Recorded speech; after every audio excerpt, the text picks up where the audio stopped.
الله وملائكته يصلون على النبي يا أيها الذين آمنوا صلوا عليه وسلموا تسليما اللهم صل أعوذ بالله من الشيطان الرجيم بسم الله الرحمن الرحيم الحمد لله الذي أول بلا أول كان قبله والآخر بلا آخر يكون بعده الذي قصرت عن رؤيته أبصار الناظرين وعجزت عن نعته أوهام الواصفين والصلاة والسلام على أشرف الأنبياء والمرسلين حبيب إله العالمين العبد المرتضى والنبي المجتبى والرسول المصطفى سيدنا ونبينا ومولانا بالقاسم محمد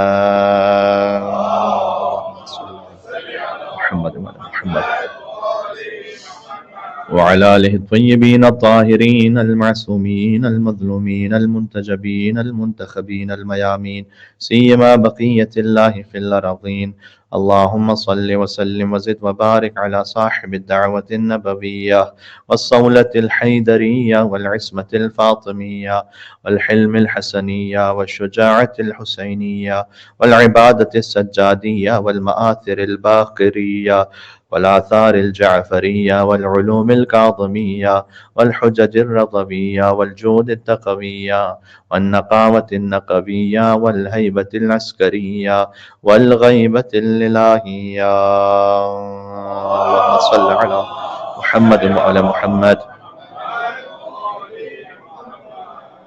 رحمة الله على محبيهم واللعنة الدائمة على أعدائهم أجمعين بسم الله الرحمن الرحيم يا أبا جعفر يا محمد بن علي أيها الباقر يا ابن رسول الله يا حجة الله على خلقه يا سيدنا ومولانا إنا توجهنا واستشفعنا وتوسلنا بك إلى الله وقدمناك بين يدي حاجاتنا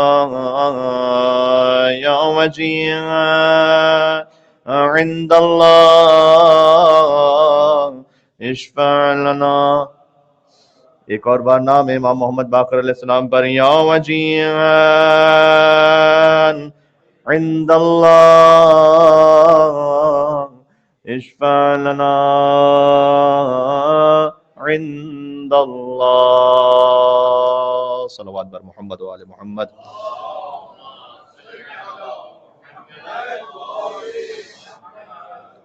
ما بعد فقد قال اللہ الحکیم في كتابه المجيد بسم الله الرحمن الرحيم الذين يقولون ربنا هب لنا من أزواجنا وذرياتنا قرة أعين واجعلنا للمتقين إماما نعرہ الصلوات اللهم صل على محمد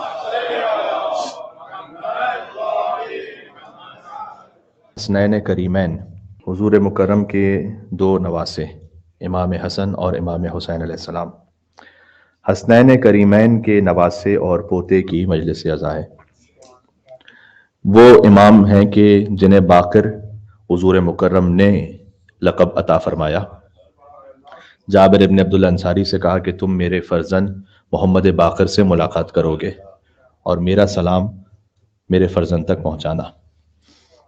اگر ہو سکا تو میں آگے اس کے کسی وجہ سے اہل سنت حوالے بھی تفصیل سے عرض کر دوں گا، اس لیے کہ جب حضور مکرم کسی کو سلام پہنچائیں تو وہ علیہ السلام نہ ہوں گے تو پھر کون علیہ السلام ہوگا؟ آپ بھی سنت مصطفیٰ صلی اللہ علیہ وآلہ وسلم پر عمل کرتے ہوئے یہ کہہ دیں میرے ساتھ، السلام علیک یا ابا جعفر یا محمد ابن علی الباقر علیہ الصلاۃ والسلام۔ جب آپ نے امام باقر کو سلام پہنچایا اس کا مطلب ہے آپ نے سنت نبوی پر عمل کیا ہے۔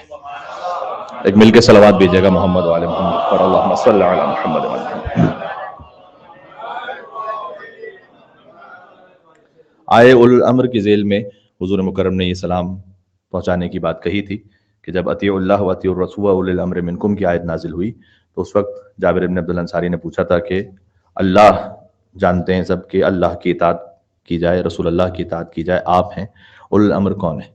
تو فرمایا کہ علی ہیں، حسن اور امام حسین وہیں گود میں تھے رسول اللہ کے، پھر حسین ہیں، اور پھر فرمایا کہ حسین ہی کی اولاد میں محمد باقر ہے، ان تک میرا سلام پہنچانا۔ قرآن کریم کی وہ آیت جو میں نے آپ کے سامنے سلسلہ کلام میں پڑھی ہے، ایک اہم موضوع کی جانب اس میں اشارہ ہے، اور میں ترجمہ کرتے ہوئے بس میں متصل ہو جاؤں گا امام محمد باقر علیہ السلام کے موضوع سے، کہ سورہ فرقان میں اللہ عز و جل نے یہ فرمایا ہے کہ والذین یقولون ربنا ھب لنا من ازواجنا وذریاتنا قرۃ اعین، کہ مومنین دعا کرتے ہیں کہ پروردگار تو قرار دے ہماری ازواج میں اور ذریتوں میں،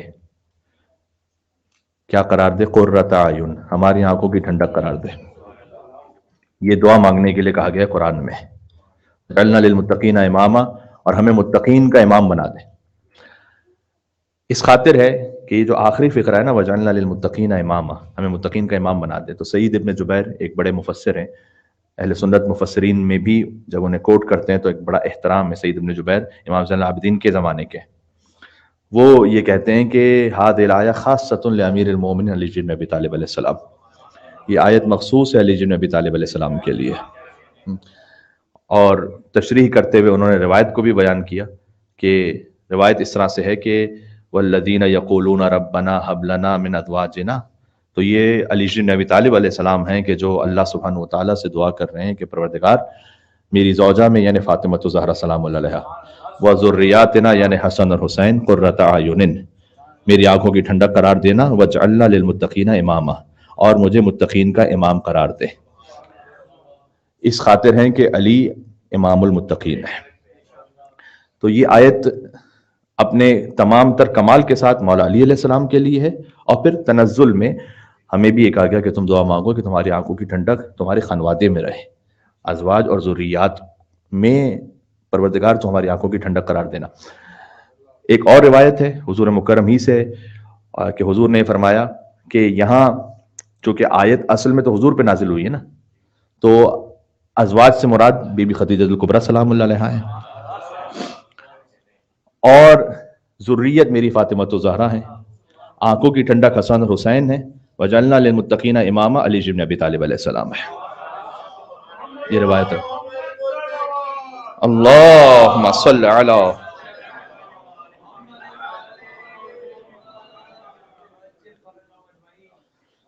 یہ سورہ فرقان کی آیت ہے، دعائے قنوت میں بھی اسے پڑھا جاتا ہے۔ امیر المومنین اکثر یہ دعا کیا کرتے تھے، خود مولا علی علیہ السلام سے روایت ہے نا، جو میں نے پہلی روایت آپ کو سنائی کہ ازواج سے مراد یہاں چونکہ ازواج پرول اس لیے ہے کہ یہاں حضور مکرم کے لیے بھی روایت ہے، مولا علی علیہ السلام کے لیے بھی روایت ہے، تو فاطمہ الزہرا سلام اللہ علیہا ہیں، ذریت میں امام حسن امام حسین علیہ السلام ہے۔ پھر روایت ہے کہ کان اکثر و دعائی، امیر المومن اکثر ایک دعا کرتے تھے، بچوں کے لیے ایک دعا کرتے تھے۔ بہت سارے پیرنٹس ہیں کہ جو کہتے ہیں کہ مولانا صاحب کوئی دعا بتائیں بچوں کے لیے، تو اکثر و دعائی، اکثر یوزول امیر المومن ایک دعا کرتے تھے، وہ دعا یہ تھی کہ ربنا ھب لنا من ازواجنا، یہی والی دعا کہ پروردگار آنکھوں کی ٹھنڈک قرار دے زوجہ اور ذریت میں۔ اور پھر بہت اہم ہے کہ یہ فرماتے تھے کہ واللہ ما سألت ربی، خدا کی قسم میں نے اپنے رب سے نہیں مانگے نظیر الوجہ، بہت خوبصورت چہروں والے بچے میں نے نہیں مانگے۔ البتہ یہ کہ اللہ سبحانہ و تعالیٰ نے علی کو حسن اور حسین بھی عطا کیا، اور قمر بنی ہاشم بھی علی بن ابی طالب کو عطا فرمایا، لیکن دعا کیا کی ہے بچوں کے لیے؟ اچھا، نظیر الوجہ کا لفظ روایت میں نظیر کہتے ہیں غواد سے ہے، یہ ایک ذرا ڈرانے والا نظیر، ایک ہے غواد سے، نظیر الوجہ یعنی یوتھفلنس، جس بچے کے چہرے پر جوانی بہت اچھی لگے۔ میں نے ایسے بچے نہیں مانگے، ہاں وہ حسن القامہ اور بہت لمبی ہائٹ کے بچے بھی نہیں مانگے جو آج معیار ہے۔ تو پھر کیا مانگا؟ ولیکن سألت ربی، لیکن میں نے اپنے رب سے مانگا ولدن مطیعین للہ، وہ بچے عطا کر کے جو اللہ کے اطاعت گزار ہوں۔ یہ معیار ہے۔ آپ اور ہم جو سوچ رہے ہوتے ہیں نا، وہ مائنڈ سیٹ بچے میں منتقل ہوتا ہے خود بخود۔ آپ کچھ نہ کہیں تو آپ کے ایکشن سے، آپ کی باڈی لینگویج سے آپ کی سوچ خود بخود منتقل ہو رہی ہوتی ہے۔ تو سوچ کیا ہو؟ سوچ یہ ہو کہ میرا بچہ اللہ کے اطاعت گزار ہو. میں نے یہ بچے مانگے خائفین وجلین منہ، کہ وہ اللہ کے ساتھ، جو اللہ کی اطاعت کرنے کے ساتھ ساتھ ان کے دل میں خوف خدا ہو، جہاں جائیں تو اللہ سبحانہ وتعالیٰ کے وجود کا ایک احساس رکھیں. حتی اذا نظرت الیہ، یہاں تک کہ جب میں اپنے بچوں کو دیکھوں وہو مطیع للہ، جبکہ وہ اللہ کے اطاعت گزار ہوں، قرت عینی، اس سے میری آنکھوں کو ٹھنڈک نصیب ہو جائے گی. یہ ہے آنکھوں کی ٹھنڈک، یہ ہے. سبحان اللہ. اللہم صلی علی.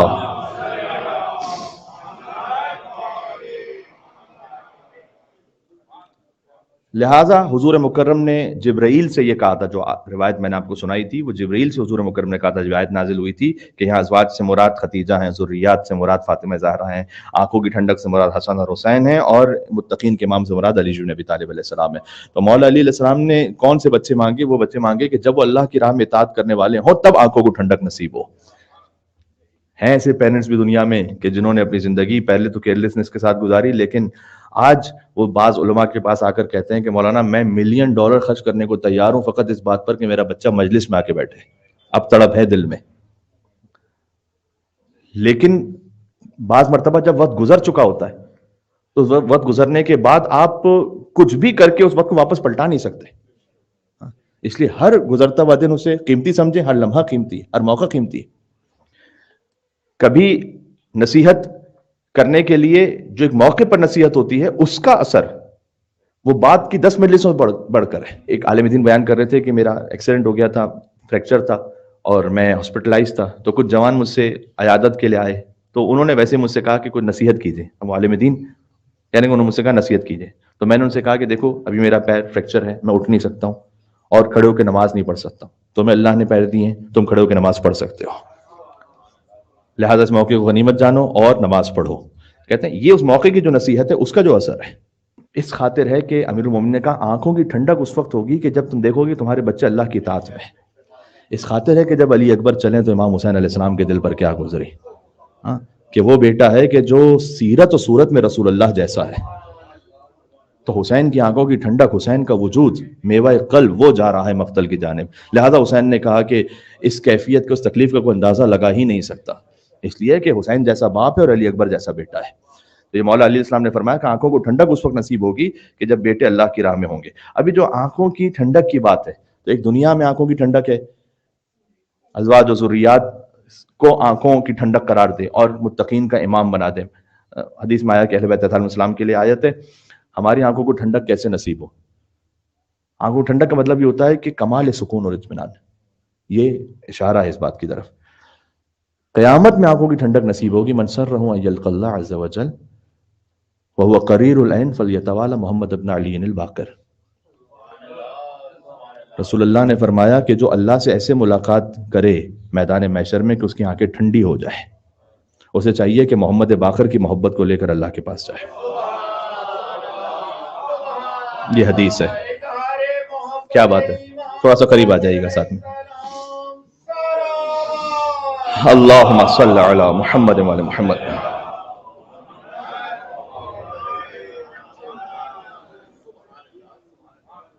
تو آپ کا اس مجلس میں بیٹھنا انشاءاللہ آپ کو قیامت میں آنکھوں کی ٹھنڈک نصیب کرے گا، اس لیے کہ مولا محمد باقر کی محبت میں آپ اس فرش عزا پر موجود ہیں.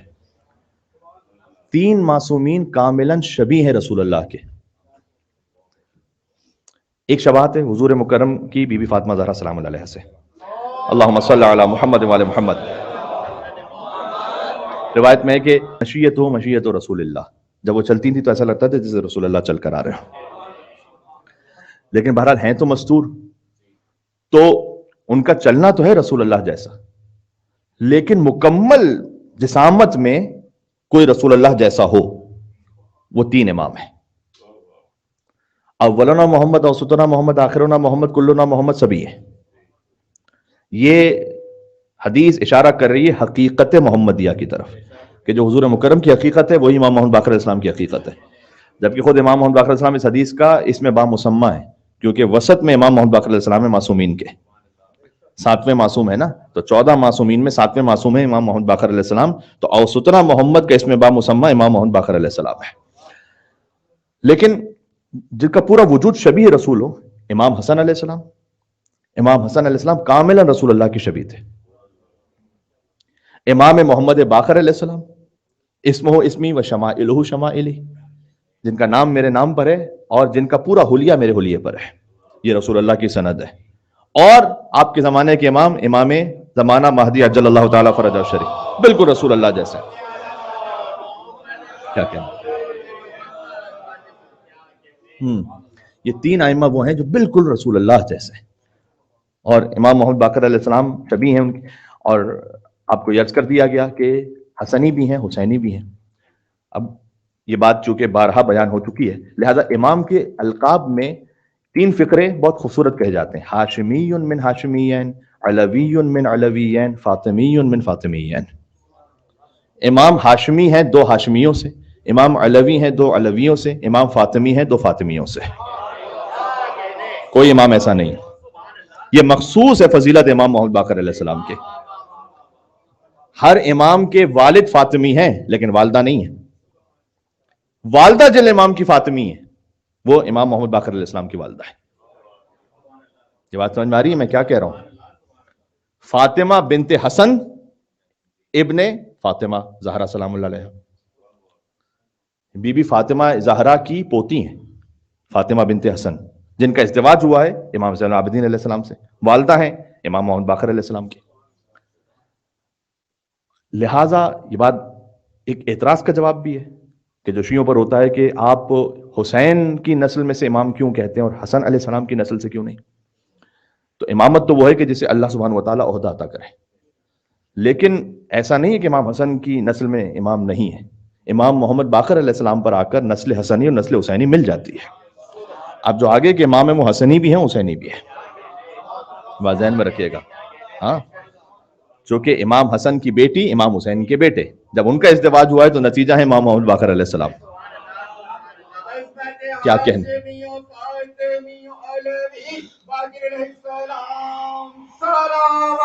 اللہم صلی علی محمد وعلی محمد.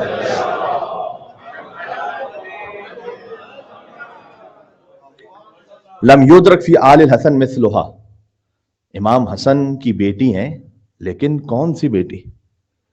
یہ امام کی سند ہے کہ آل حسن میں ان سے زیادہ محترم اور پاکیزہ بی بی کوئی ہے ہی نہیں. اب مجھے جملہ کہنے دیں, آل حسن میں جو سب سے بڑی معظمہ ہے اور آل حسین کے جو سب سے بڑے معظم ہیں, جب ان کا ازدواج ہو تو ثمرہ ہے امام محمد باقر علیہ السلام. یہ ہے باقر علوم. یا علی, آل حسن میں کوئی فاطمہ بنت حسن جیسا نہیں, آل حسین میں کوئی زین العابدین اور سید الساجدین جیسا نہیں. جب ان کا ازدواج ہے تو امام محمد باقر علیہ السلام ہے. باقر علوم النبیین ہے, ایک نبی کے علم کو آگے پہنچانے والے نہیں. اللہم صلی علی محمد وعلی محمد. نام تو لکھا ہے فاتحہ کے لیے, ہاں سمجھا کہیں دعائے صحت ہی نہ اور میں فاتحہ پڑھوا دوں, کیونکہ کچھ لکھا نہیں تھا صحت, یا نام خالی لکھا ہوا تھا. تو فاتحہ تو آپ بعد میں پڑھ لیجئے گا. حسن بانو بنت ممتاز الحق اور تمام ارواح مومن و مومنات کی ایصال ثواب کے لیے امام محمد باقر السلام کو ہدیہ کرتے ہوئے مل کے باواز بلند نعرہ صلوات. اللہم صلی علی محمد وعلی محمد. ایک بات اور ہے خصوصیت امام محمد باقر السلام کی والدہ کی, آل حسن کی صدیقہ ہیں بی بی فاطمہ بنت حسن. یہ لقب امام نے دیا ہے. کانت صدیقتن, وہ صدیقہ تھیں, ایسی صدیقہ کہ لم تدرک فی آل حسن مثلہا, ان جیسا کوئی آل حسن میں ہے نہیں. اور جب وہ ایک مقام پر تشریف فرما تھی اور دیوار گرنے لگی, انہوں نے اپنے دست ولایت سے اشارہ فرمایا امام باقر کی والدہ نے, لا وحق المصطفیٰ ما اذن اللہ لہ بالسقوط, تجھے مصطفیٰ کے حق کا واسطہ ہے, ابھی اللہ نے گرنے کی اجازت نہیں دی ہے تجھے. انما امرہ اذا اراد شیئا ان یقول لہ کن فیکون, اس کے مظہر اللہ تعالیٰ نے کچھ بنائے نا, کہ اللہ نے ابھی تمہیں گرنے کی اجازت نہیں دی ہے، اور امام کی والدہ اپنے مقام سے اٹھی، ایک مقام پر گئیں جب، پھر اس کے بعد وہ دیوار گری۔ یہ اہل بیت اطہار علیہ السلام کی مستورات کی عظمت ہے کہ کبھی فاطمہ بنت حسن اشارہ کریں تو گرتی ہوئی دیوار رک جائے، اور کبھی علی کی ماں فاطمہ بنت اسد اشارہ کریں تو دیوار کعبہ شک ہو کر علی کی ماں کو راستہ دے دے۔ یو علی، یہاں بھی ولایت، وہاں بھی ولایت۔ اللہم صلی علی محمد وعلی محمد۔ اس لقب پہ غور فرمائیے گا، باخر علوم النبیین، انبیاء کے علوم کو کھول دینے والا، وضاحت کر دینے والا۔ ایک نبی نہیں، علوم النبیین۔ آدم علیہ السلام کو جو علم اللہ تعالیٰ نے دیا تھا نا، اس علم کی وجہ سے فقط آدم علیہ السلام کا جو علم ہے وہ تمام ملائکہ سے افضل قرار پائے۔ وعلم آدم الاسماء کلہا، اللہ تعالیٰ نے کہا کہ میں انی جاعل فی الارض خلیفہ اتجعل فیہا من یفسد فیہا ویسفک الدماء ونحن نسبح بحمدک ونقدس لک قال انی اعلم ما لا تعلمون وعلم آدم الاسماء کلہا۔ پروردگار تو اسے خلیفہ بنائے گا جو زمین میں فساد کرنے والا ہے اور خون بہانے والا ہے، جبکہ ہم تیری تسبیح کرتے ہیں، تیری تقدیس کرتے ہیں۔ اللہ نے کہا جو میں جانتا ہوں وہ تم نہیں جانتے، اور ہم نے آدم کو اسماء کا علم عطا کیا۔ یہ جو آدم علیہ السلام کو اسماء کا علم عطا ہوا، اللہ تعالیٰ کی جو خلافت ہے نا، اس کا معیار تسبیح و تقدیس نہیں ہے، اس کا معیار علم ہے۔ یہ بات ذہن میں رکھیے گا۔ تسبیح تقدیس تو ملائکہ بھی کر رہے تھے، وہ علم کے جو راہ خدا میں ہے، جو اللہ کی جانب سے عطا کیا گیا، وہ علم معیار ہے۔ اس علم کی وجہ سے آدم علیہ السلام کو ملائکہ پر برتری حاصل ہوئی، اور تمام ملائکہ نے سجدہ کیا آدم علیہ السلام کو۔ اب آدم کا علم، پھر نوح علیہ السلام کا علم، موسیٰ بن عمران کا علم، ابراہیم علیہ السلام کا علم، اور چونکہ باقر علوم النبیین مطلق تعبیر ہے، حد یہ ہے کہ عقل کل ختم رسول کا علم، ان سب کے باقر ہیں امام محمد باقر، کھول دینے والے، تشریح کر دینے والے۔ امام علیہ السلام کے زمانہ امامت میں 10 اموی بادشاہ ہیں امام کے پورے حیات میں اصل میں، اور زمانہ امامت میں تقریباً 4 گزرے۔ ان میں وہ بھی ہیں کہ دیکھیں کیا فقط قرآن کسی کا پڑھ لینا یا خالی ظاہری طور پر نماز عبادتوں میں لگنا، کیا یہ ہمیں اس بات کی یقین دہانی اور گارنٹی دے دیتا ہے کہ یہ کوئی بہت مومن بھی ہے؟ نو، ناٹ نیسیسریلی۔ قرآن اپنے سینے پہ لگا کر گھومنے والے، اور جہاں پتہ چلا کہ اب میں خلیفہ بن گیا ہوں تو نعوذ باللہ من ذالک مجھے معاف فرمائیے گا، اسی قرآن کو شراب کے حوض میں پھینک دینے والے۔ فجر کی نماز کے لیے چونکہ فجر پہ جانے کا دل نہیں کر رہا تو کنیز کو بھیج دینے والے۔ یہ سارے وہ ہیں کہ جو امام محمد باقر اسلام کے زمانے میں آ رہے ہیں۔ عمر ابن عبدالعزیز کا بھی ایک زمانہ گزرا ہے، جو 3 سال کا ایسا زمانہ تھا کہ جو کسی حد تک قدر راحت والا تھا۔ اس میں امام علیہ السلام کی تبلیغ اور کثرت کے ساتھ احادیث کا بیان ہے۔ اور پھر ایک موقع ایسا آیا کہ بنی امیہ کا ڈاؤن فال ہے، بنی عباس آ رہے ہیں، تو اس وقت نسبتاً موقع ہے کہ امام محمد باقر علیہ السلام اپنے علم کا اظہار فرمائے، اور اسٹوڈنٹس وہاں امام کے پاس جمع ہوں۔ امام جعفر صادق علیہ السلام نے جو یونیورسٹی قائم کی، اس کی بنیاد امام محمد باقر علیہ السلام نے رکھی ہے، اور امام محمد باقر علیہ السلام کا وہ کام نہ ہو اور وہ بیس نہ ہو اور وہ شاگرد نہ ہو تو بعد میں جا کر امام جعفر صادق علیہ السلام کے پاس اتنے شاگرد مہیا نہیں ہو سکتے تھے۔ امام جعفر صادق علیہ السلام اور امام محمد باقر علیہ السلام، ان دونوں کے جو شاگرد ہیں، تو آج چونکہ 5ویں امام کی مجلس میں بات ہو رہی ہے، مثال کے طور پر جابر جوفی، جابر بن عبداللہ انصاری ہیں جو حدیث قصہ کے راوی، جنہوں نے رسول اللہ کا سلام امام محمد باقر کو پہنچایا۔ ایک ہیں جابر جوفی۔ جابر جوفی کہتے ہیں کہ مجھے مولا محمد باقر اور مولا جعفر صادق علیہ السلام نے 70,000 حدیثیں بتائیں۔ 70,000، کہیں پر ہے 90,000۔ تو امام کے پاس پہنچ کر کہا کہ مولا میں چاہتا ہوں کہ ایک حدیث مجھے بیان فرمائیے۔ امام نے کہا کہ ہزاروں حدیثیں تم ہماری جانتے ہو، کہ مولا آپ کے خزانے میں کمی نہیں ہے، کچھ اور عطا فرمائیے۔ اس طرح سے حدیث کے طلبگار رہتے تھے ائمہ علیہ السلام کے پاس۔ زرارہ ابن عیون کہتے ہیں کہ نماز کے 70,000 آداب میں نے سیکھے امام محمد باقر علیہ السلام سے۔ کیا کہنے۔ صفوان جمال کہتے ہیں کہ میں نے زیارت عاشورہ سیکھی امام محمد باقر علیہ السلام سے۔ تو یہ هل يستوي الذين يعلمون والذين لا يعلمون، کیا علم رکھنے والے اور علم نہ رکھنے والے برابر ہیں؟ یہ کبھی برابر نہیں ہے۔ تو جب علم رکھنے والا اس کی ایک فضیلت ہے علم نہ رکھنے والے پر، تو پھر باقر العلوم کی کیا فضیلت ہے؟ یہ بات آپ ملاحظہ فرمائیے گا۔ امام علیہ السلام نے فرمایا کہ ہمارے پاس مزبور کا علم بھی ہے، یعنی جو گزر چکا ہے، ازل سے گزر چکا ہے، میں سب آ گیا، اور آئندہ کا علم بھی ہے، آئندہ میں تا ابد آ گیا، ازل سے ابد تک کا علم ہے۔ سب کچھ ہے. یعنی کہیں پر آپ کو ویسے جائیے گا تو کسی کے پاس کچھ تھوڑا علم ملے گا، کسی کے پاس کچھ تھوڑا علم ملے گا، کسی کو کچھ تھوڑا علم ملے گا. تو تھوڑا تھوڑا علم چاہیے تو الگ الگ دروں پہ جائیے، سارا علم چاہیے تو در حیدر پر آ جائیے. سبحان اللہ.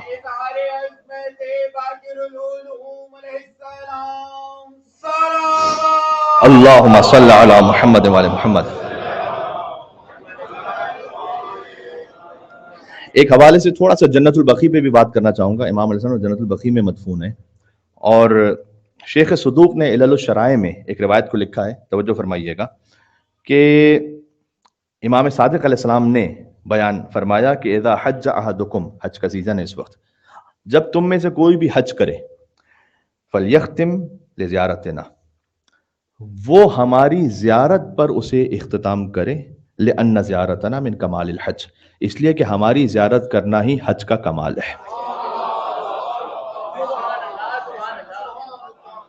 یہ نا فلیختم، بس اسے چاہیے کہ ختم کرے ہماری زیارت پر. یہ جو فا ہے اور لام ہے یہاں پر، یہ اتنا ڈیسائزو اور اتنا اس کا ویٹ ہے، میں کیسے آپ تک اس بات کو پہنچاؤں. جو حج کرے فلیختم، تو بس اسے یہ چاہیے. فا، قرآن میں حرف فا کا استعمال، اس پر پوری پوری کتابیں لکھی گئی ہیں. 56 پیجز کی کتاب فقط اس بات پر کہ فا کیا ہے. پڑھ کے بات کر رہا ہوں آپ سے. حرف فا کیا ہے، اس کے کتنے میننگز ہیں. اس کا ایک میننگ ہے ترتیب، یعنی سیکوینس. حرف فا سیکوینس کو بیان کرتا ہے. والعادیات ضبحا فالموریات قدحا، سرپٹ دوڑتے ہوئے گھوڑوں کی قسم کہ جب وہ دوڑیں تو چنگاریاں نکلیں. تو پہلے دوڑیں گے تو پھر چنگاریاں نکلیں گی نا، سیکوینس ہے یہ. حرف فا تاخیر کو بیان کرتا ہے، یعنی ایک ایسا کام کہ جس میں کوئی وقفہ نہیں ہے درمیان میں. ثم خلقنا العلقة مضغة فخلقنا المضغة عظاما فكسونا العظام لحما، ہم نے نطفے سے جمع و خون بنایا، پس پھر فوراً گوشت بنایا، اور پس پھر فوراً ہڈیاں بنائیں، اور پس پھر فوراً ہڈیوں کے اوپر گوشت کی تہہ کو چڑھایا. فان نتیجے کے لیے بھی آتا ہے، اسی سے آگے فَتَبَارَكَ اللَّهُ أَحْسَنُ الْخَالِقِينَ، تو اس کا نتیجہ یہ ہے کہ کیا ہی بہترین ہے وہ خلق کرنے والا پروردگار. فا دنیا ہے اس میں، ویسے تو قرآن کے ہر حرف میں دنیا ہے. ابھی تو میں نے ایک فا کے حرف کی بات کی ہے خالی. اس طرح میں ہم سے اور کیا عرض کروں، فا آتا ہے ایکسپلینیشن کے لیے، کبھی تفریع کے لیے. تفریح نہیں، تفریح یعنی ایک کام ہے اس کی اور کیا برانچز ہیں، برانچنگ کے لیے حرف فا استعمال ہوتا ہے.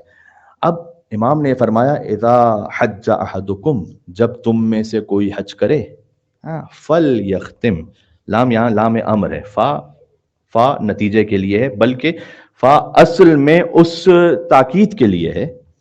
اور حج کے اگر میں کہوں کہ وہ نتیجے کے لیے تو وہ بات بھی درست ہے کہ حج کا کمال ہے ہی نہیں اس وقت تک جب تک کہ تم ہم اہل بیت، یعنی جو بقیع میں مدفون ہے، ان کی زیارت نہ کرنے آؤ. فلیختم، اس وقت تک گویا ختم نہیں ہوا ابھی حج کا معاملہ. فقہی طور پر ختم ہو گیا ہے لیکن کمال حج ابھی حاصل نہیں ہوا. ہماری زیارت کا نتیجہ ہے کمال حج، حرف فا. معمولاً اس زیارت سے کم توجہ رہتی ہے، اور چونکہ امام باقر علیہ السلام مدفون ہے جنت البقیع میں، اس لیے میں نے اس موقع کو مناسب سمجھا کہ آپ سے یہ عرض کروں کہ جن پر حج واجب ہے، اب خیر حج ہی ایسا ہو گیا کہ پتہ نہیں کتنوں پر واجب رہا اور کتنوں پہ نہیں رہا، لیکن جن کے پاس گنجائش ہے وہ ضرور تشریف لے جائیں. آپ فرض کیجئے کہ پاکستان سے جا سکتے ہیں اور یہ آپ کے پاس امکان میں کہ استطاعت ہے کہ جائیں اور پھر واپس آئیں تو وہ بھی استطاعت رہتی ہے. اور اگر نہ جا سکیں تو پھر عمرہ کی سعادت. بہرحال جو جنت البقیع کی زیارت ہے، امام صادق علیہ السلام نے فرمایا کہ ہم چار جو جنت البقیع میں مدفون ہیں، میں چار ائمہ کی بات کر رہا ہوں اس وقت، سیدہ کون سلام اللہ علیہ کی قبر معلوم نہیں ہے کہ جنت البقیع میں ہے یا نہیں ہے، تو ہم چار ائمہ کی زیارت وہ حج کا کمپلیشن ہے. کیا بات ہے. کون سے چار ائمہ ہیں؟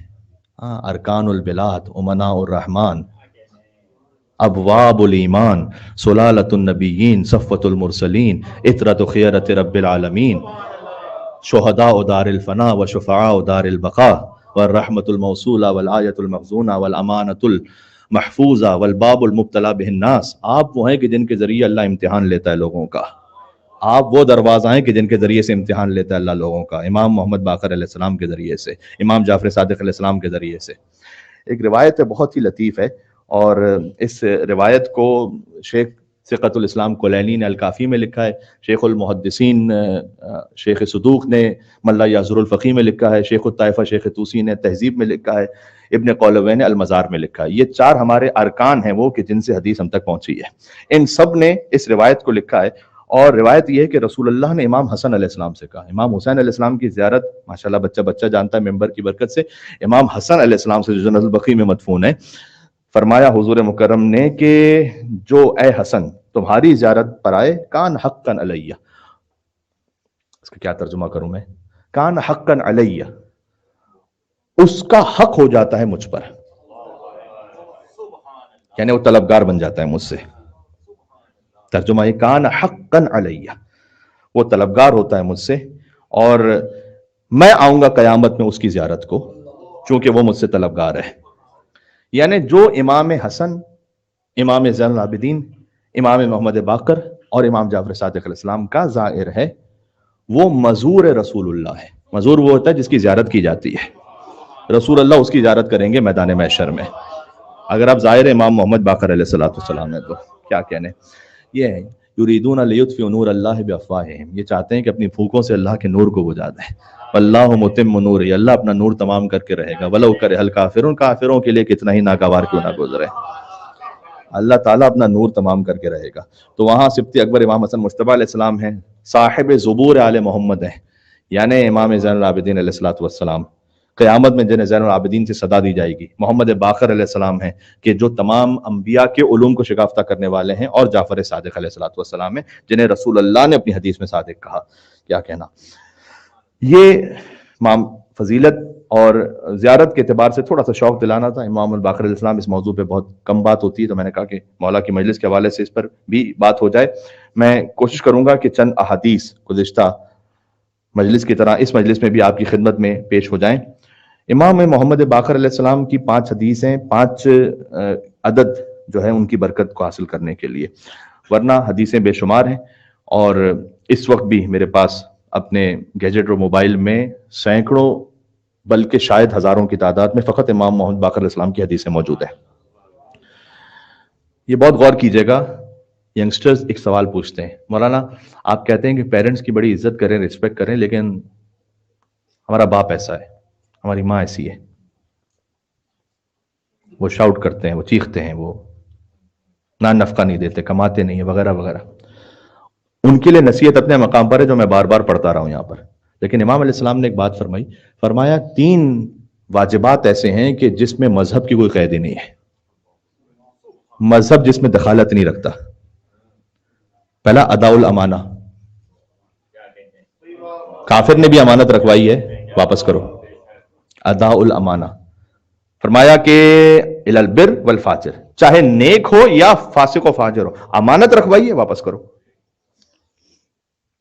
کتنے لوگ ہیں جو قرضہ لے کے واپس نہیں کرتے. قرض حسنہ, یہ نام بن گیا قرض حسنہ. وہ قرض کہ جس میں قرض لینے والا بعد میں ہنستا رہے اور قرض دینے والا روتا رہے.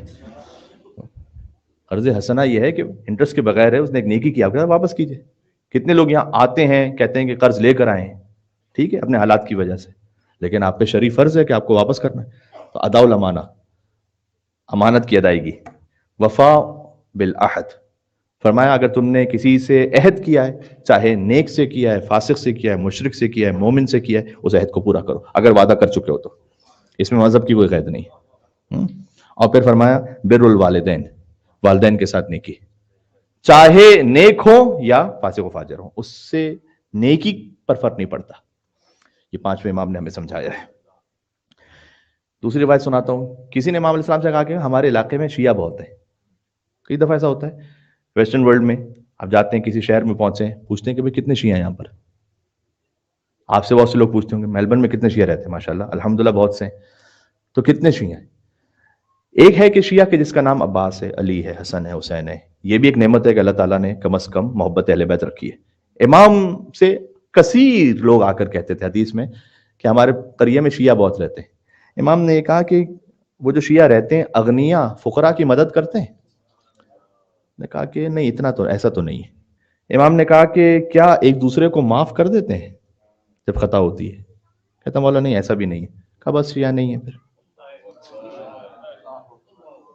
شیعہ نہیں ہے، نام رکھ لینے تھوڑی کو بن جائے گا. میں نے اس کیا یہ بھی ایک سعادت ہے اور یہ بھی ایک مقام ہے کہ کم از کم محبت اہل بیت علیہ السلام ہمیں اپنے والدین سے ملی.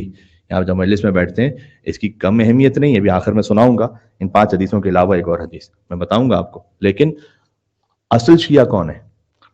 اگر آپ کا تعلق پوری کمیونٹی سے اور سارے معاملات سے نہیں ہے تو کم از کم آپ کی فیملی، ایکسٹینڈڈ فرینڈز ان میں تو ہے نا.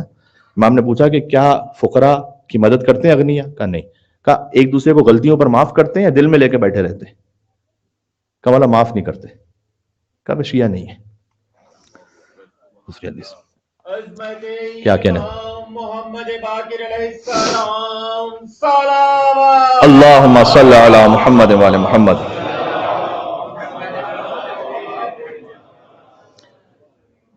اچھا ہے کون پھر شیعہ؟ امام علیہ السلام نے، میں سیکوینس میں کوشش کرتا ہوں کہ حدیثیں آپ تک سناؤں.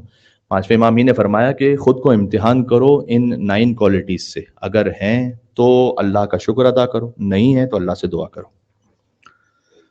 یہ 9 کوالٹیز امام علیہ السلام نے بیان فرمائی، صفات ہیں: یقین، قناعت، صبر، شکر، حلم، حسن خلق، سخاوت، شجاعت، پاکیزگی. یہ 9 ہیں، اللہ کا شکر ادا کرو. نہیں ہے اللہ سے دعا کرو. پھر سے کہتا ہوں تاکہ آپ تک اچھی طرح سے بات پہنچے. یقین وہ دولت ہے کہ جو سب سے کم تقسیم ہوئی ہے. حدیث میں آیا ہے حتیٰ ایمان سے بھی کم جو نعمت تقسیم ہوئی ہے وہ یقین ہے. یقین کی اب سمپل اگزامپل تو مولانا صاحب کیا مطلب، ہم سب یقین رکھتے ہیں اللہ ہے. ابھی میں اگزامپل دیتا ہوں آپ کو، پھر دیکھیے گا یقین ایسا ہے یا نہیں. ایک شخص نے، میٹافور ہے شاید یہ، ایک شخص نے اپنے کندھے پر اپنے ہی بیٹے کو بٹھایا. ایک جگہ سے دوسری جگہ تک روپ بندھی ہوئی ہے، ایک بلڈنگ سے دوسری بلڈنگ. روپ پر اس نے چلنا شروع کیا. چلتے چلتے چلتے دوسرے اینڈ پہ پہنچ گیا تو سب نے کلیپنگ کی، سیلفیز لی. اس نے کہا کہ کیا آپ سب یہ یقین رکھتے ہیں، اپنے بیٹے کو بٹھا کے آئے، تو کیا آپ سب یہ یقین رکھتے ہیں کہ میں یہاں سے دوبارہ واپس جا سکتا ہوں؟ کہا ہاں بالکل، ہم نے دیکھ لیا، ہمیں 100% یقین ہے. کہ پھر آپ میں سے کون ہے جو میرے کندھے پہ بیٹھ سکتا ہے؟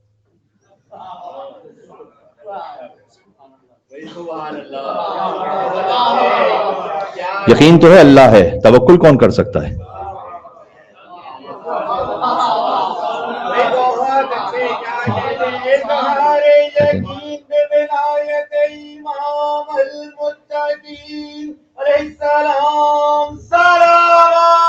اللہم صلی علی محمد وعلی محمد.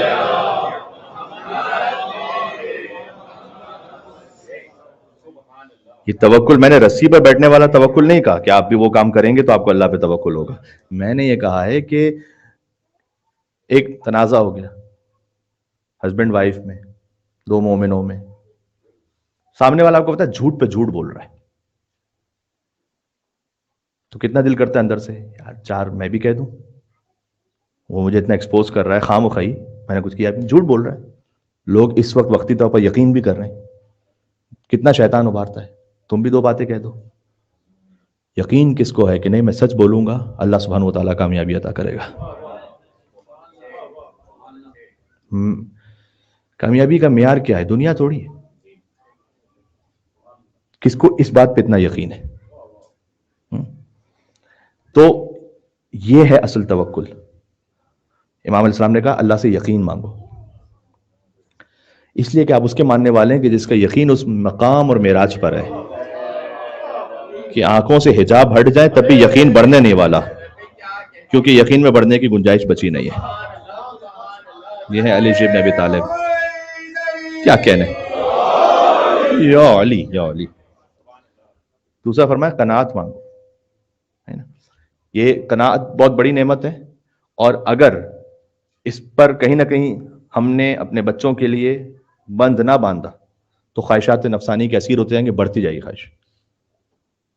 آپ ہر چیز میں کبھی کبھار مائیں یہ غلطی کرتی ہیں، کبھی باپ بھی غلطی کر لیتے ہیں کہ اگر فرض کیجئے کہ کوئی چیز آپ بچے کو نہیں بھی دلا سکتے، فائنینشلی آپ کی اتنی اس وقت استطاعت نہیں ہے، ہرگز یہ نہیں کہیں. مائیں عام طور پر کہہ دیتی ہیں کہ وہ بیٹا تمہارے بابا کے پاس پیسے نہیں ہیں ابھی.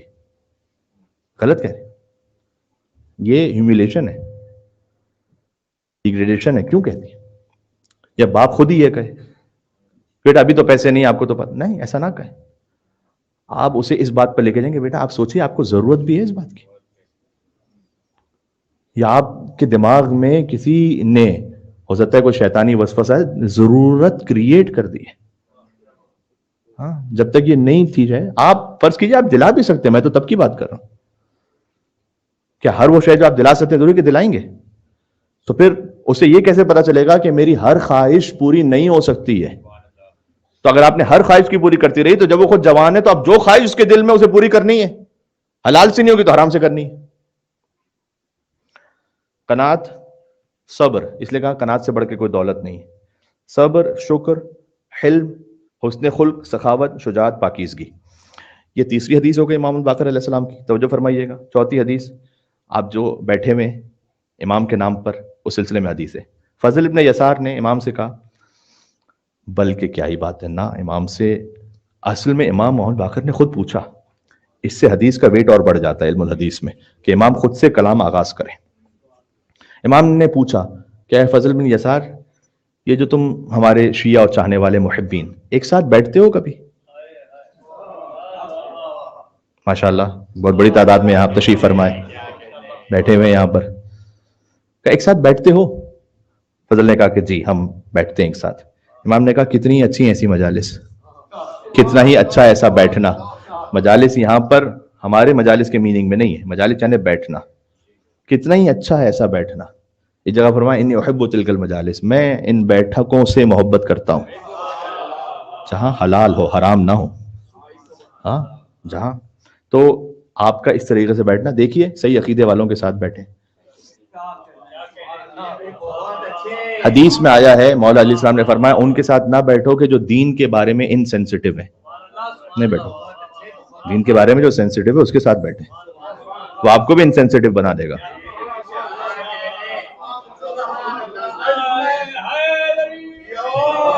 یو علی امام محمد باقر علیہ السلام کا فرمان ہے، امام کی نصیحت ہے.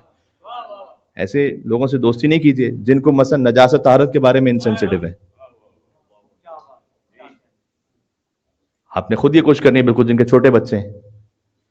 اب جب وہ اسکول جانا شروع کرتے ہیں آہستہ آہستہ اسکول میں دیکھتے ہیں دوسروں کو کسی اور طریقے سے رفع حاجت کرتے ہوئے، ان کی عادت ہو جاتی ہے.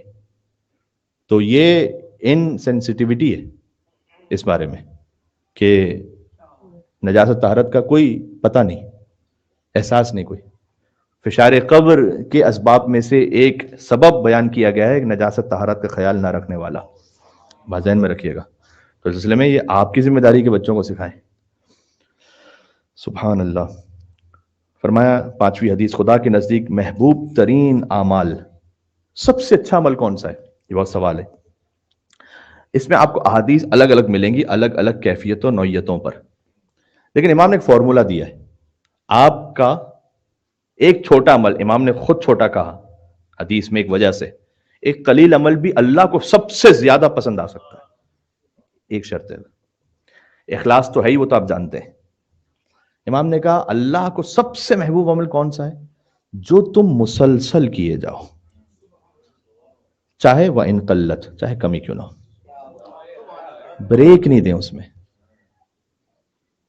اذان اقامت آپ اگر نہیں دیتے نماز سے پہلے جب فرادہ نماز پڑھتے ہیں تو دیا کریں. اگر آپ کی جاب اور آفس کی وجہ سے آپ کے پاس اتنا ٹائم نہیں ہوتا تو بات الگ ہے، لیکن معمول آپ رکھیں کہ آپ اذان اقامت دیں. امام علیہ السلام نے فرمایا ہے کہ جو اذان و اقامت دے تو اگر فقط اقامت دے تو اللہ سبحانہ و تعالی ملائکہ کی ایک سب اس کے پیچھے کھڑی کرتا ہے. جماعت میں ہوتی ہے نا اقامت، تو اب آپ جماعت تو پڑھ نہیں رہے تو آپ کس کو پڑھائیں گے پھر نماز؟ ملائکہ کو. اور کہ اذان اور اقامت دے تو ملائکہ کی 2 صفیں، چھوٹی صفیں نہیں، صفوں کا بھی تو مطلب ہوتا ہے نا. مطلب ہمارے یہاں پر اگر صف ایک میکسیمم مثلا 20 لوگ آئیں گے ایک صف میں یا 15 لوگ آئیں گے. امام رضا اسلام کے ایک حرم میں صف ہے تو وہاں 800 لوگ ایک صف میں کھڑے ہوں گے. تو ملائکہ کی صف مولا بتائیے، مطلب 15 ملائکہ، 20، 25، 100، 1000، فرمایا مشرق سے مغرب تک.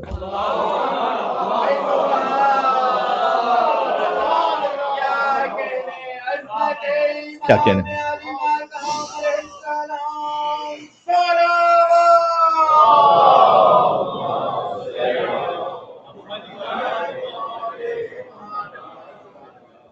یہ 5 حدیثیں میں نے آپ کی خدمت میں امام علیہ السلام سے عددی برکت حاصل کرتے ہوئے پیش کر دیں. ایک حدیث سن لیجیے گا جس میں خود امام نے 5 کا ذکر کیا ہے. تو 5ویں امام ہے. آپ جانتے ہیں کہ 5 اور 7 کا عدد امام اسلام کی زندگی میں بہت ریپیٹ ہوا ہے. 5ویں امام، 7ویں معصوم، 57 ایج، 57 ہجرہ میں امام کی ولادت. لہذا چونکہ 61 ہجرہ میں کربلا ہے تو امام کربلا کے چشمدید گواہ ہیں، کیونکہ 57 ہجری میں امام کی ولادت ہے. تو 57 کا عدد بار بار ریپیٹ ہے. خود امام علیہ السلام نے فرمایا اپنے آبا و اجداد سے بیان کرتے ہوئے کہ رسول اللہ نے بیان فرمایا کہ اسلام کے پلرز 5 ہیں. نماز خیمہ دین کا ستون ہے، آپ جانتے ہیں، لیکن پورے دین کے 5 پلرز ہیں ایکچولی: الصلاۃ والصوم والحج والزکوٰۃ والولایہ. نماز، روزہ، حج، زکوٰۃ اور ولایت. پھر امام نے فرمایا کہ کسی بھی امر کی طرف اتنا شدت سے اللہ نے نہیں بلایا جتنا ولایت کی طرف بلایا ہے. یہ ہے تو سب ہے. پھر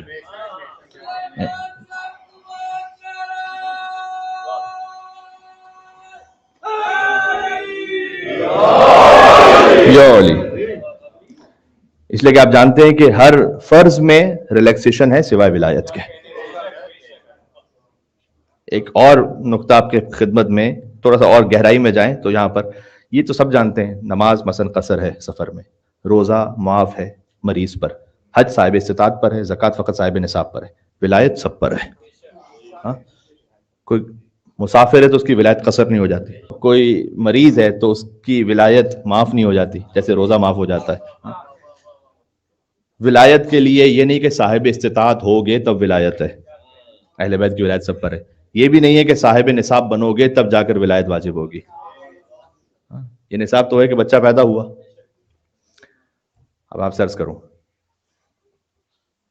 ایک دن کیا ایک لمحے کا بھی جو بچہ ہے نا اس کی ولادت ہو گئی ہے. اصل میں ولایت اس پر بھی ہے. سوال اس وقت ہے کہ جب بالغ ہو جائے. ولایت اس پر بھی فرض ہے ابھی. مولانا یہ کیا بات ہے؟ جابر ابن عبداللہ انصاری کہتے تھے کہ میں نے حضور مکرم سے سنا ہے کہ اگر تم دیکھنا چاہتے ہو کہ یہ بچہ تمہارے اپنے وجود سے ہے یا نہیں ہے تو کے سامنے علی کا ذکر کرو، دیکھو مسکراتا ہے یا نہیں. یہ چھوٹے بچے پر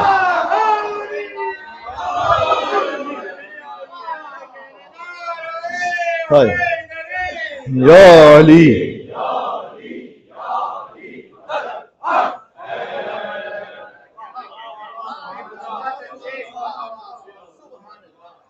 فرض اس پر بھی ہے چھوٹے بچے پر، ہاں پوچھ گچھ اس سے وہ بلوغت کے بعد ہے.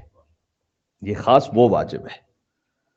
بات واضح ہے. یعنی اللہ تعالیٰ نے کوئی مخلوق ایسی نہیں خلقی کہ جسے ولایت سے باہر رکھا اللہ نے.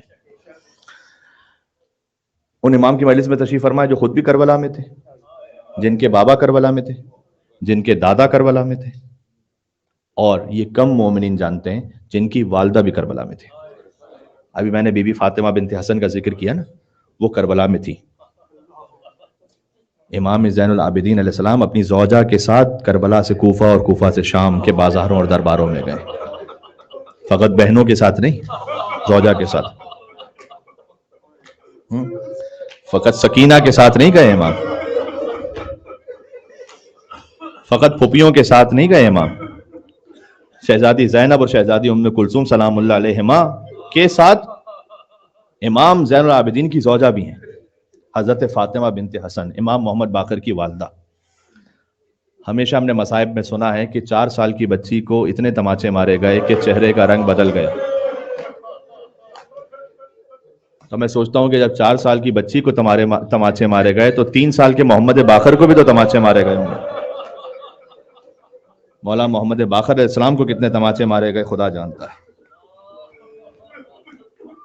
امام محمد باقر علیہ السلام کے مصائب میں ایک سخت ترین مصیبت ہے، چاہے علم امامت کی تو بات ہی جدا ہے، میں تو ایک عام حالت میں بات کر رہا ہوں، چاہے فقط ایک 3 سال کا بچہ ہو، آپ اس کے سامنے باپ کو تھپڑ مار دیں،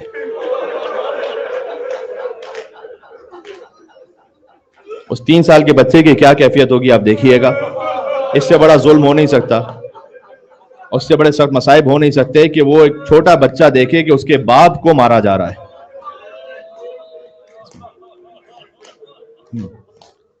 3 سال کے مولا محمد باقر علیہ السلام ہیں اور باپ کے ہاتھوں میں ہتھ کڑیاں ہیں، کمر میں لنگر ہے، پیروں میں بیڑیاں ہیں، گلے میں توق ہے۔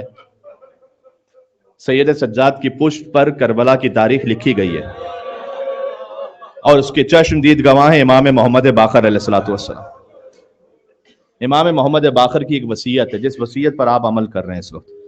جب امام کی شہادت قریب تھی نا تو امام نے فرمایا تھا کہ میرے مال میں سے ایک حصہ متعین کرنا کہ منا کے میدان میں میرا ماتم ہوتا رہے۔ آپ مجلس امام محمد باقر علیہ السلام میں موجود ہیں، یہ امام باقر کی تمنا تھی کہ منا کے میدان میں میرا ماتم ہوتا رہے۔ کیوں؟ 7 ذی الحجہ جب آتی ہے نا امام کی شہادت کی تاریخ، سارے حاجی مدینہ سے جا چکے ہوتے ہیں، جو حج کرنے والے ہیں وہ مکہ پہنچ چکے ہوتے ہیں، تو 7 ذی الحجہ کو کوئی حاجی زائر مدینہ میں ہوتا نہیں ہے، جنت البقیع ویران ہے۔ امام کی اس وقت مخصوص شیعہ کوئی ہوں تو وہ زیارت پر پہنچے وہاں پر، ورنہ حاجی ہوتے ہیں وہ مدینہ چھوڑ چکے ہوتے ہیں۔ تو امام کی یہ تمنا تھی کہ جہاں کہیں اجتماع ہو لوگوں کا منا کے میدان میں، وہاں میرا ذکر ہو۔ تو آپ کا یہ اتنا بڑا اجتماع یہاں اس وقت امام محمد باقر علیہ السلام کے قلب کی تسکین کا سبب ہے، اور ان کی جدہ بی بی فاطمہ الزہرا سلام اللہ علیہا کی تسکین کا سبب ہے۔ پرسہ لینے کے لیے مدینہ سے زہرا آئی ہیں، شام سے بی بی زینب آئی ہیں، اور وہ 4 سال کی بچی بھی آئی ہے جو مولا محمد باقر کے ساتھ ساتھ تھی۔ ہائے ہائے ہائے ہائے، امام محمد باقر ہی نے تعلیم دی کہ دیکھو میرے جد حسین کے روضے پر جاؤ تو کہو السلام علیک یا ابا عبداللہ وعلی الارواح التي حلت بفنائک، ایسے زیارت عاشورہ پڑھو، ایسے کہو کہ اللہم لعن اول ظالم ظلم حق محمد وآل محمد وآخر تابع له علی ذلک، اللہم لعن الاصابۃ التي جاہدت الحسین وشایعت وبایعت وتابعت علی قتل، اللہم لعنهم جميعا۔ امام محمد باقر علیہ السلام نے زیارت عاشورہ تعلیم فرمائی۔ یہ وہی امام ہیں کہ جنہوں نے یہ بھی ارشاد فرمایا ہے کہ اگر تمہارے آنسو بہیں میرے جد حسین پر روتے ہوئے، ہر امام ہی مظلوم ہے لیکن سب نے کہا حسین پر رو، حسین پر رو، اور چونکہ امام محمد باقر کی تو نگاہوں میں وہ سارا منظر ہے کہ وہ شمر جالس علی صدر، شمر امام حسین کے سینے پر بیٹھا تھا اور اس نے داڑھی پکڑ کر امام حسین علیہ السلام کو شہید کرنا شروع کیا۔ امام محمد باقر خود کربلا میں ہیں، فرمایا اگر تم میرے جد حسین پر ایسے رو کہ آنسو بہتے ہوئے رخسار تک آ جائیں تو اللہ جنت میں رسول اللہ کے ساتھ تمہیں خاص مقام عطا فرمائے گا۔ لہٰذا اگر آپ رو سکیں، آنکھیں نم ہو جائیں تو کوشش کریں کہ اتنا بھی رو لیں دوران مصائب کی آنسو بہتے ہوئے رخسار تک آ جائیں، اور اگر نہ آ سکیں تو خود آپ اپنے آنسوؤں کو لے آئیں اپنے ہاتھوں سے رخسار تک۔ کیا مولا محمد باقر میرے رخساروں پر آپ کے جد حسین کے نام سے آنسو ہیں۔ ہائے ہائے ہائے، اللہ اکبر اللہ اکبر۔ امام محمد باقر علیہ السلام، شام ابن عبد الملک نے امام علیہ السلام کو زہر دیا ہے، مولا کی شہادت ہوئی ہے، زین میں زہر دیا گیا امام کو۔ آپ جانتے ہیں میں نے عرض کیا تھا کہ مختلف ائمہ کے زہر کی کیفیتیں بھی مختلف ہیں۔ حسن مجتبیٰ کے کلیجے کٹ کٹ کر ٹکڑے لگن میں آ رہے تھے، امام محمد تقی الجواد کو ایسا زہر دیا گیا تھا کہ شدید پیاسے تھے امام، بار بار العطش العطش کہتے تھے۔ زین سے جب امام محمد باقر علیہ السلام کو زہر دیا گیا تو امام کا پورا جسم زرد پڑنے لگا تھا۔ میں چند فقرے امام محمد باقر علیہ السلام ہی نے جو مصائب ارشاد فرمائے ان سے بھی پڑھوں گا۔ امام محمد باقر علیہ السلام لیکن جب شہادت کی منزل آ گئی تو روایت میں ہے کہ گھر میں احترام کے ساتھ امام محمد باقر کو امام صادق علیہ السلام نے غسل دیا ہے، احترام کے ساتھ کفن دیا، جنازہ ہوا امام کا۔ حسین کے جیسا دن تو کسی کا دن ہے نہیں، کسی امام کا جنازہ 3 دن تک بے گور و کفن کربلا کی زمین پر حسین کی طرح نہیں رکھا رہا۔ اللہ اکبر۔ امام محمد باقر علیہ السلام کا جنازہ چلا اور احترام کے ساتھ بقیع میں باپ کے پہلو میں دفن کیا گیا۔ یاد ہے امام حسن علیہ السلام کے مصائب میں نے پڑھے تھے، جب وہ نانا کے پہلو میں آنا چاہتے تھے تو کسی نے دفن ہونے کی اجازت نہیں دی تھی، تیر مارے گئے۔ حسن مجتبیٰ کا جنازہ خون سے تر ہو گیا، وہ کفن خون سے تر ہو گیا، اللہ اکبر. لیکن امام محمد باقر علیہ السلام کا جنازہ جب جنت البقیع چلا تو ادب احترام کے ساتھ امام زین العابدین کے پہلو میں دفن کیا گیا. ایک فقرہ مجھے یہاں کہنے دیں. امام حسن، امام زین العابدین، امام محمد باقر، امام جعفر صادق علیہ السلام، جو قبریں آپ اس وقت سوچتے ہیں نا، ایسا نہیں کہ شروع سے ایسی ہی قبریں تھیں. ان قبروں کے بعد اس پہ مزار بھی تھے، اس میں گنبد بھی تھے، اس میں ایک زری بھی موجود تھی جو بعد میں منہدم کی گئی. 4 ائمہ ہیں جن کی قبریں پامال ہوئی: امام حسن، امام زین العابدین، امام محمد باقر، امام جعفر صادق. ان کی قبریں پامال ہو گئیں، لاشا فقط ایک کا پامال ہوا.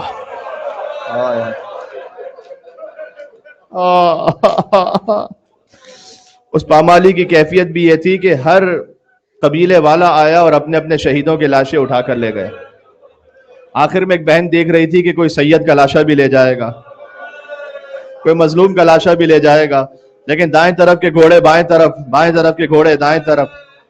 کم از کم 10 گھوڑ سوار لکھے ہیں، 10 گھوڑے ایک حسین کے بدن پر بار بار دوڑتے تھے. انہوں نے لوہے سے نال بندی کی تھی. اب عبداللہ حسین علیہ السلام کا جسم کچل گیا، ٹکڑے ٹکڑے ہو گیا. اس لیے جب بیٹی پہنچی نا باپ کے لاشے پر تو سینے پر سونے کی جگہ نہیں تھی.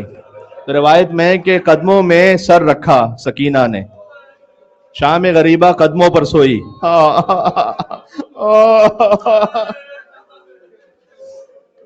ایک روایت اور بڑی دل خراش ہے، شاید میں ممبر سے پہلی مرتبہ اس فقرے کو پڑھ رہا ہوں. خود امام محمد باقر علیہ السلام ہی کا فرمان ہے کہ میرے جد حسین کا لاشا، ابھی امام حسین علیہ السلام وقت آخر انتہائی شدید زخمی حالت میں، اور سر تا پا جب کوئی جگہ نہیں بچی کہ مزید زخم لگایا جا سکے، یا حسین کہہ کے رونا یہاں پر اپنے دل کو اگر کربلا پہنچا سکو. عرفہ کا موقع بھی ہے، دعا کرنا ایک عرفہ کوئی کربلا میں نصیب ہو سکے. امام باقر فرماتے ہیں کہ جب زخم کا کوئی موقع نہیں بچا جس میں امام حسین علیہ السلام پر، تو نیزہ جہاں مارا گیا تھا اسی کے اوپر اور نیزہ مارا جاتا، تلوار جہاں ماری گئی تھی اسی کے اوپر اور تلوار ماری جاتی. اور اب عبداللہ حسین علیہ السلام کی کیفیت یہ ہو گئی تھی کہ ہر قبیلہ دوسرے سے کہتا تھا اب جلدی مارو حسین کو، اب جلدی مارو حسین کو.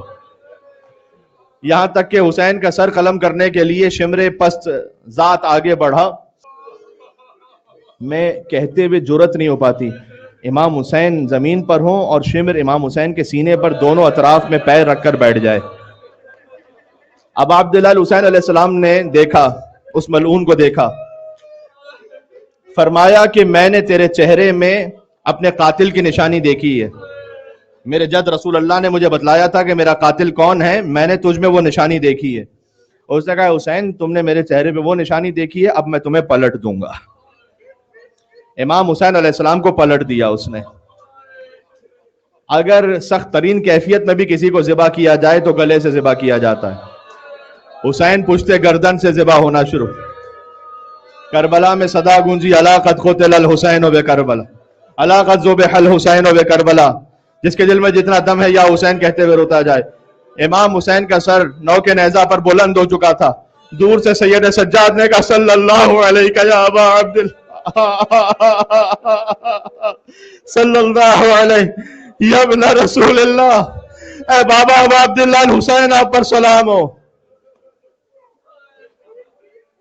اے رسول اللہ کے نواسے آپ پر سلام ہو. یا حسین یا حسین یا حسین یا حسین صلی اللہ علیہ یا ابا عبداللہ السلام علیک یا ابن رسول اللہ. وہ سلام پڑھ دیں جو خود امام باقر علیہ السلام نے تعلیم فرمایا ہے. السلام علی حسین وعلی علی ابن الحسین وعلی اولاد الحسین وعلی اصحاب الحسین. ایک فقرہ ابھی اس وقت بھی یاد آیا، میں جب مصائب دیکھ رہا تھا تو گویا اس میں کیفیت ہی امام محمد باقر علیہ السلام کا جنازہ جب ادب احترام سے چلا تو وہاں لکھا ہوا ہے کہ کچھ شیعہ آئے، انہوں نے کھجور کے درختوں کی جو چھال ہوتی ہے اور جو شاخیں بڑی بڑی ہوتی ہیں ان کو توڑ کر، ان کو نکال کر امام کے جنازے پر سایہ بنایا تاکہ سائے میں تابوت امام باقر علیہ السلام پہنچے۔ آپ قدیمی مومن ہیں۔ غم امام حسین ہمیں ہماری ماؤں نے گودیوں میں سکھایا ہے، جانتے ہیں کہ میں کیا کہنا چاہتا ہوں۔ حسین کا جنازہ دھوپ میں 3 دن تک پڑا رہا تھا۔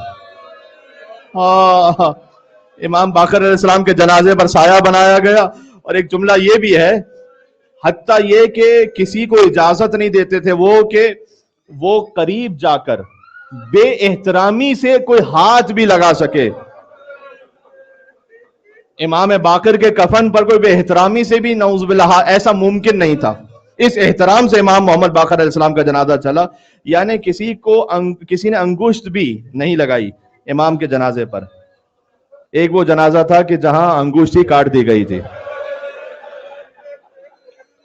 ایک شخی آیا جب امام حسین کی انگشتری اتارنے کے، اور وہ انگشتری اترتی نہیں تھی، وہ حسین کی انگلیاں کاٹ کر چلا گیا۔ کہتا ہوں 1400 سال بعد یہ زخم کتنا سخت ہے۔ ایک شیعہ سے یہ کہا جائے کہ نواسہ رسول جگر گوشہ بطول کی انگلیاں کاٹ دی گئی تھی، میں سوچتا ہوں کہ جب ایک بہن دلے زینبیہ سے اس منظر کو دیکھ رہی ہوگی، بچی کے لیے مشکل ہوتا ہے کہ کوئی اس کے سامنے باپ کو ہاتھ اٹھا کر تماچا مار دے۔ جب سکینہ نے دیکھا کہ کوئی میرے بابا کی انگشت،